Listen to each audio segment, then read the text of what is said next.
We are back with more NBA coverage, and to start things out, earlier last week, the Pistons would sign guard forward Javonte Green to a one-year deal. I honestly think it makes sense given that he's 32 years old and is very limited in what he can provide for a team at this point. He's been more of a defensive-minded player throughout the course of his career, and I guess you could say that he has 3-and-D tendencies to an extent. But even still, if you look at his averages, he shoots around 34% from deep. So that's right around average. So that's not to say that he's one of the more elite players of that archetype in the NBA right now. But given how the Pistons are building out their roster and how they've approached this offseason by getting wings that can space the floor and Duncan Robinson and Karis LeVert already, to have Green as another option off of the bench ain't gonna hurt you much in that department. And he certainly will be able to give you that intensity that is very much needed and very much appreciated to an extent in that Pistons organization already. A lot of their turnaround last season can be credited to them taking a more physical approach to these games. And obviously you'll throw in names like Isaiah Stewart as a sort of enforcer on the team, but honestly, every single player stepped up that quality about themselves. And it led to success they hadn't seen in more than a decade to that point.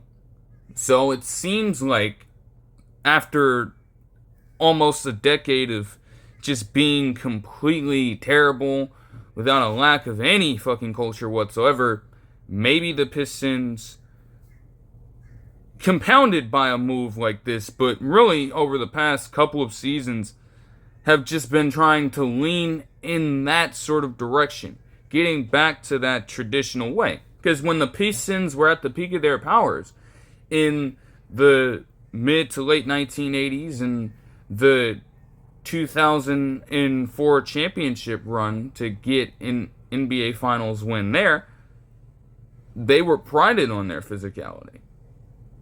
Now, only time will tell if this iteration of the Pistons squad can come even remotely close to that by making a deep playoff run of their own, but they're starting to build toward that.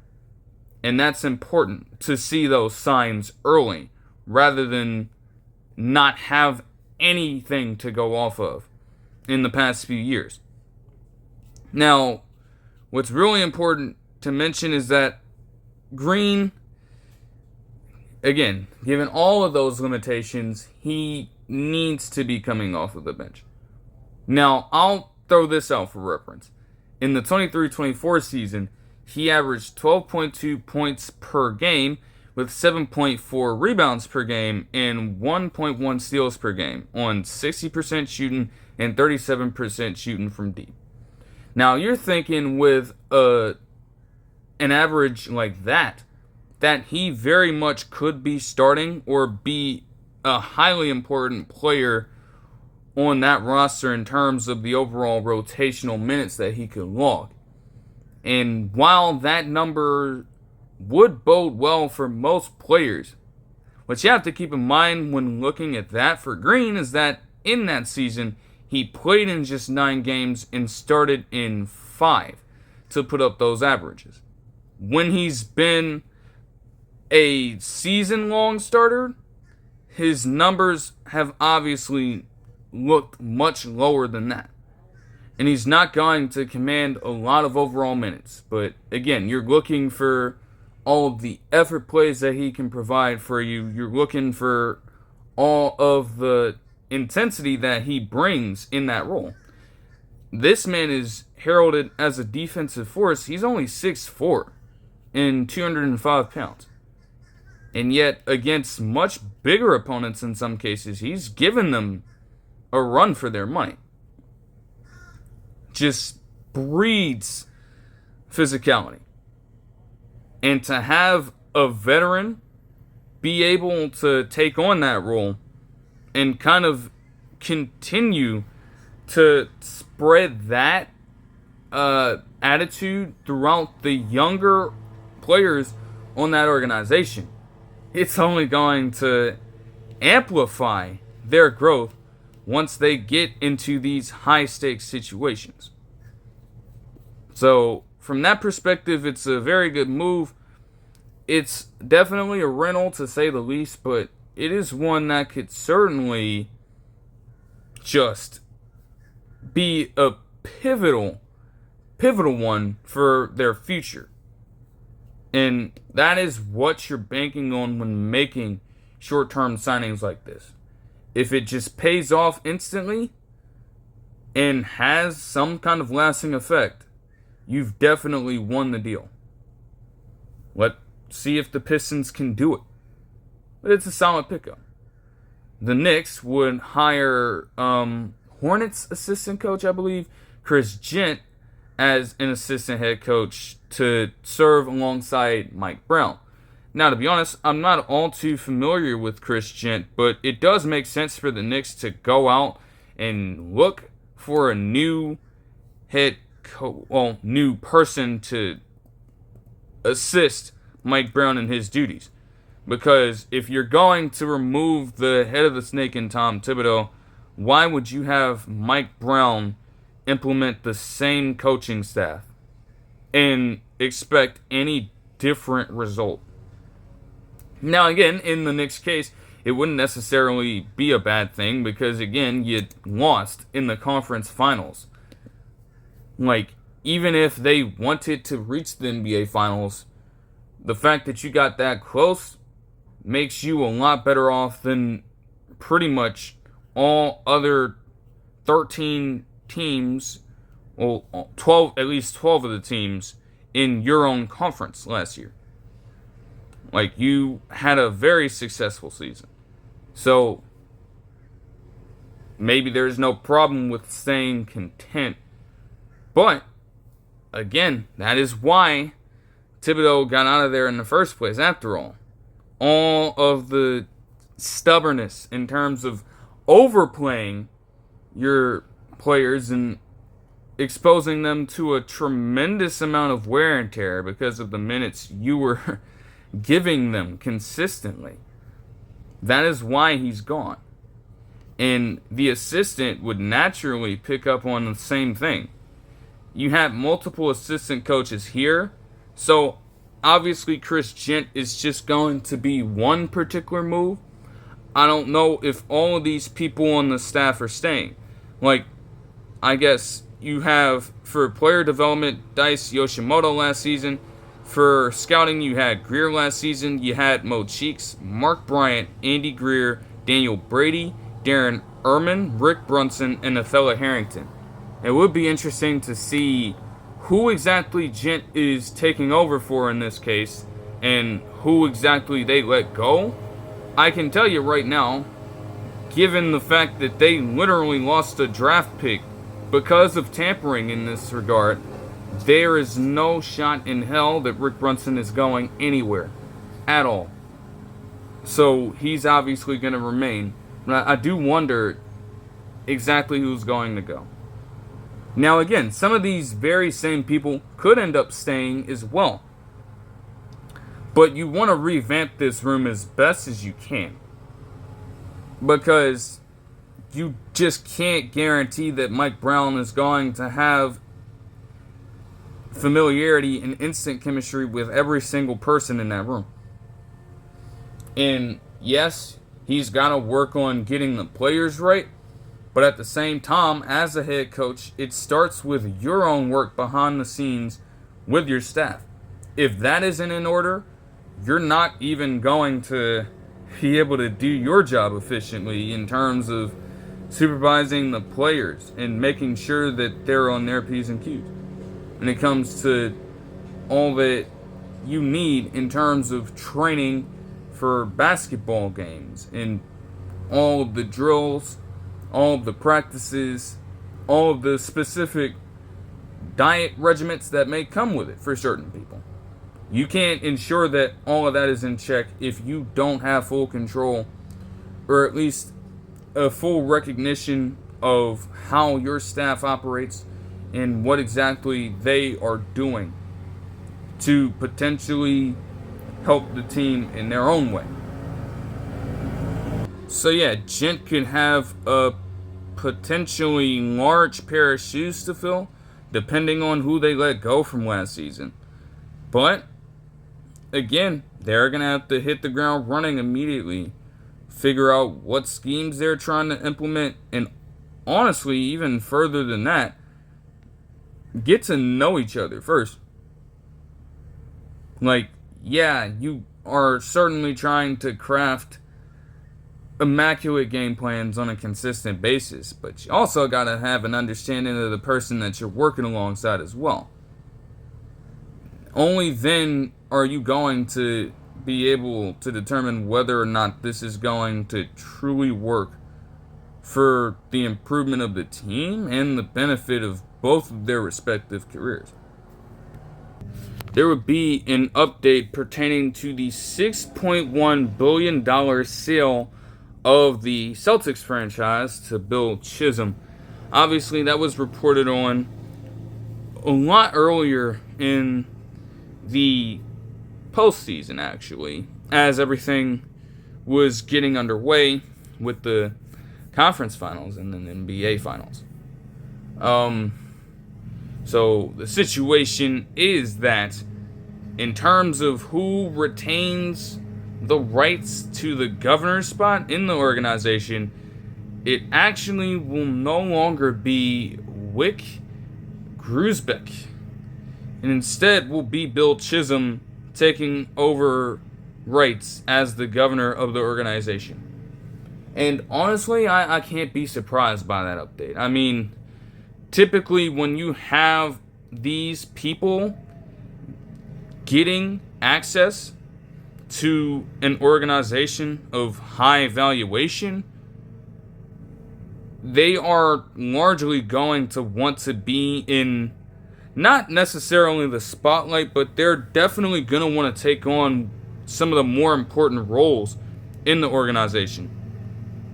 And honestly, we've seen cases where teams have gotten these owners to take on these major positions in the very upper echelon of an organization without actually even caring or worrying about everything that comes with it in the basketball sense.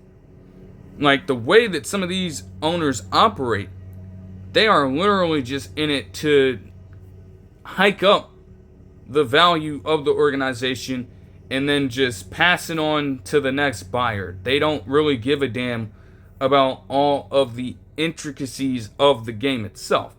And in some cases, that has hurt a few teams. You would hope that this isn't the same case with this Bill Chisholm person. You would hope that he actually cares enough about the Celtics product, and honestly, he should, seeing as it is one of the more historic franchises in the NBA. There's no reason why you should be trying to just fuck around here. Like, this is the Celtics organization that you're dealing with. You know their fans don't play around with this shit. If they catch wind that you're just trying to utilize this as a way to increase your overall profit instead of actually doing enough, making the right hires, and just ensuring that your team is going in the right direction, at least after this season. Obviously, there's going to be a little bit of a hit with Jason Tatum being out. We get that part. But in seasons down the line, if you're not hiring the right talent behind the scenes, if you're doing everything you can to just tank the performance in terms of basketball contributions of the Celtics, they're gonna do everything in their power to get you out of there. And they will certainly voice their displeasure with you at the helm. Like, Grousbeck, honestly didn't know too much about him prior to them winning the finals last year, but he's been there for quite a long time, and he's overseen a winning organization, even when they had those rough stretches from time to time. he helped to produce a winning culture and a culture of continuity. Like, again, you're not going to find many teams be able to move on from their head coach, have that head coach elevate to the president of basketball operations, like Brad Stevens did, and then still have success from the head coaches to follow in both Udoka and Missoula. That rarely happens. You don't want to ruin that just because you're trying to utilize this as a sort of tax write-off or something. That would not go over well with any Boston fan, to say the least. But again, I'm sure he's not going to be the only one to assume that kind of power. Like, I believe that when the Dodgers were most recently bought, the Walton character is probably going to do a lot of the same things. And even then, you could question whether or not he's going to be hands-on in that regard as well. There's a chance he could be. There's a chance that he's just going to sit back and take it easy and allow the team to do what it is that they're doing. Obviously, the Dodgers are kind of in a different stratosphere right now with the sheer amount of money that they're spending. And obviously, the baseball organization does not have a salary cap. You got to manage that in the NBA. It's another thing Chisholm is going to have to navigate. Like, you have to be so calculated with your roster construction. And again, it's important to keep the right minds in place for the general manager position. Now, no, they shouldn't be looking for a change at all. Like, their front office is doing just fine, to say the least. But once things start getting out of hand, again, you have to be an active presence in that organization. You can't just sit by the wayside and expect everything to fall into favor with the direction of the team, because it's not going to happen like that all the time. There are some situations that just tend to fall in your lap. Luka Doncic going to the Lakers, for example, and Cooper Flag going to the Mavericks magically. That is literally something falling into your lap, and you have no other choice but to take it at that point. But that is not going to be afforded to you at every single moment that you are the governor of this organization. So you have to force it sometimes. You gotta command that sometimes. Not necessarily going overboard with it, because you'll fuck up there too. But they're gonna need that. You can't be a passive and dormant presence at all, because that will also just hurt you tremendously in this. A league that is constantly evolving on a day-by-day basis, and with all of these other factors coming into play, now more than ever, you gotta be smart about it, and you have to know when to be aggressive as well as a governor of the Boston franchise. So again, it felt like this was a foregone conclusion as soon as they made the move, because multiple people have done that before. And again, history would show that it doesn't always pan out for them. But the Celtics are a prestigious enough franchise to where there's just no way that Chisholm approaches this without any care or regard for the true progression of the team whatsoever. That would be impossible. And I honestly think that, I don't know if Grousbeck necessarily agreed to it mutually or not, but I will say that in the first place, he wouldn't be selling this to Chisholm. Obviously, Chisholm ended up being the highest bidder. That obviously is the largest factor in everything. But if he didn't trust that the organization was going to be in good hands under Chisholm in many facets, he would not have made the move if he didn't trust in that. So he could actually be the right person for the job. And even though it ends Grousbeck's tenure with the team, it still doesn't really erase the connection that he has. Like, I'm sure he'll still be able to attend games and things like that. He's going to always be tied in and locked in with that team through and through. But now it's Chisholm's turn to take this team to even greater heights. That'll do it for this one. I hope you guys enjoyed the video, and I'll see you guys in the next one. Peace.